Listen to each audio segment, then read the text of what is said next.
Hello বন্ধুরা, কেমন আছো তোমরা? আশা করি ভালো আছো। চলো আজকের ভিডিওটা শুরু করা যাক। আজকে আমি সাজ পিঠা বানাবো। তার জন্য সর্বপ্রথম হাঁড়িতে করে জল গরম করে নিব। আমি বলেছিলাম যে মাটির সাজ পিঠা বানিয়েছি, তো এটা একদিন পিঠা বানিয়ে দেখাবো, তাই বসে পড়েছি পিঠা বানানোর জন্য। হাঁড়িতে জল দিয়ে দিলাম। এবার এটাকে আমি ভালো করে গরম করে নিব। সাজ পিঠা বানানোর জন্য যদি গরম জল ব্যবহার করা হয় তাহলে পিঠাগুলো অনেক সুন্দর হয়। সেটা বড় কথা না, বড় কথা হচ্ছে আমি ভাবতেছি যে আমার ছাঁচে কি পিঠা হবে। এইটা ভাবতে ভাবতে জল গরম করা হয়ে গেছে। তারপরে আমি প্রথমে জল নিয়ে নিলাম, তারপরে চালের গুঁড়া দিয়ে আমি পিঠা বানাবো। তার প্রথম লবণ দিচ্ছি, লবণ দেওয়া হয়ে গেছে। এবার চালের গুঁড়ি আস্তে আস্তে দিয়ে এটাকে একটু ব্যাটার করে নিব।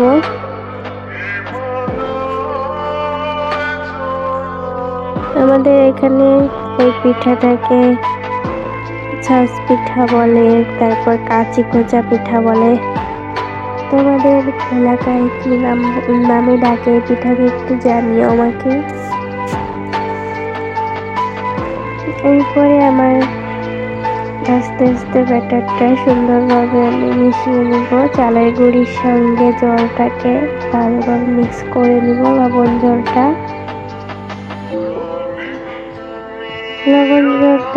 ভালো করে মিক্স করা হয়ে গেলে দেখো কেমন হয়েছে, ঘনও না পাতলাও না, এরকম একটা ব্যাটার তৈরি করতে হবে।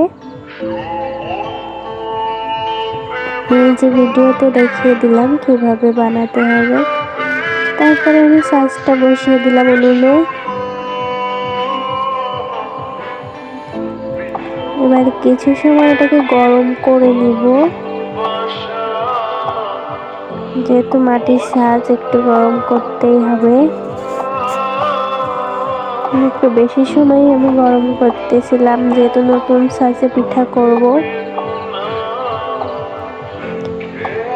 সাজটা গরম হয়ে গেছে, এখন আমি হালকা একটু তেল দিয়ে দিচ্ছি যাতে পিঠাগুলো খুব সুন্দরভাবে উঠে আসে কুক হওয়ার পরে।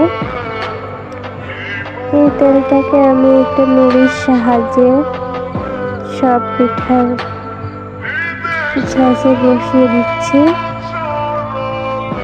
যাতে সব পিঠাগুলো একইভাবে উঠে আসে।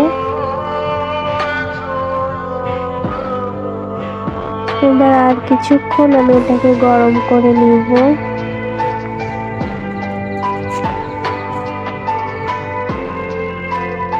যখন গরম হয়ে যাবে তখন আমি আস্তে আস্তে পিঠার সাহায্যে পিঠাটা বসিয়ে দিব। আমার একটা পিসি মনে বসে রয়েছে, সে পিঠা খাবে, কিন্তু আমি চিন্তায় আছি যে পিঠা কি আদৌ হবে কিনা আমার এই ছাঁচে। যেহেতু ছোট মাটির চুলায় করতেছিলাম, ওর খুব আগ্রহ ছিল যে সে পিঠা খাবেই খাবে। দেখা যাক কি হয়। তারপরে আমি আস্তে আস্তে ব্যাটারটা দিয়ে দিচ্ছি পিঠার সাজে।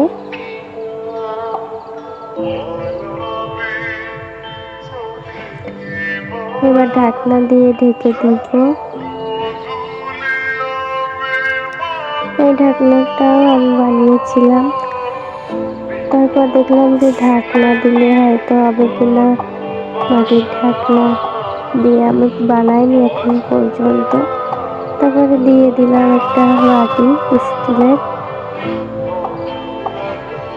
আমি যখন পিঠা বানাই তখন আমি স্টিলের বাটি দিয়েই বানাই। আমি ছাঁচের যে সরা থাকে সেটা দিয়ে ভালো করতে পারি না।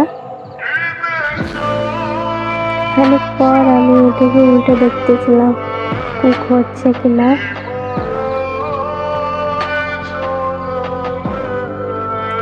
দেখো ফাইনালি গাইস কেমন হয়েছে আমার পিঠা, খুব সুন্দর দেখাচ্ছে। এবার দেখা যাক তুলতে কতটা সহজ হয়।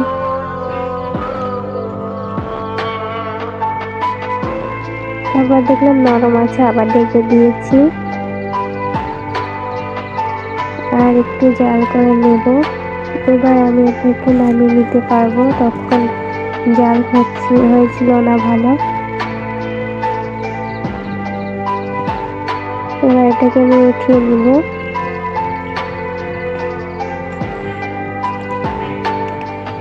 তোমরা কে কে পিঠা খেতে পছন্দ করো আমাকে জানিও। এবার পিঠাগুলো আমি উঠিয়েছি, দেখো গাইস কত সুন্দর ভাবে উঠে আসতেছে।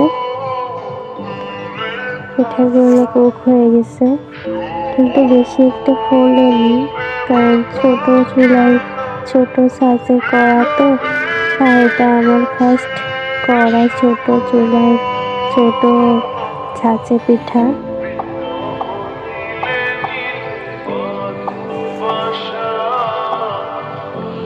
এভাবে একটা একটা করে আমি সব পিঠাগুলো উঠিয়ে নিব। তারপর আমি একই নিয়মে সব পিঠাগুলো বানিয়ে নিব, যে ব্যাটারটা রয়েছে সেই ব্যাটার দিয়ে।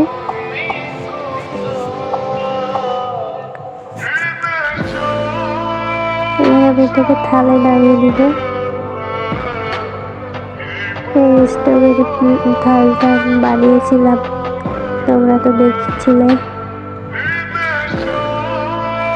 আর যারা না দেখেছে তারা আমার চ্যানেলে গিয়ে দেখে আসবা।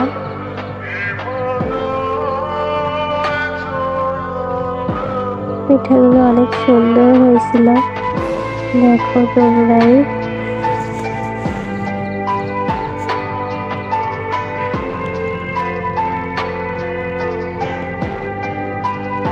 এই পিঠাটা আমার খেতে অনেকই ভালো লাগে। এরপর আমি আবার উনুনে জালটা ধরিয়ে দিয়ে ছাঁচটা আবার বসিয়ে দিয়ে আর একবার বানিয়ে নেব। যে ব্যাটারটা ছিল সেই ব্যাটার দিয়ে আর একবার পিঠা বানিয়ে নেব। দেখা যাক এবার পিঠাগুলো কেমন আসে। একই রকম হয়েছিল, সেটা আর দেখালাম না তোমাদের। দেখো কত সুন্দর হয়েছে। এবার যারা বসেছিল আমার পিসিমণিরা পিঠা খাবে, তাদের পিঠা দেওয়ার পালা। আমার একটা পিসি সবাইকে প্রথম থাল দিয়েছিল, তারপর একটা একটা করে পিঠা দিচ্ছিল সবাইকে। খেয়ে দেখতেছিল তারা কেমন হয়েছে। আমিও খেয়েছিলাম, অনেক সুন্দর টেস্ট হয়েছিল, কিন্তু পিঠাগুলো একটুও ফোলেনি। নেক্সট টাইম আর একদিন তোমাদেরকে বানিয়ে দেখাবো যে কেমন হয়। আজকের ভিডিওটা তোমাদের কেমন লাগছে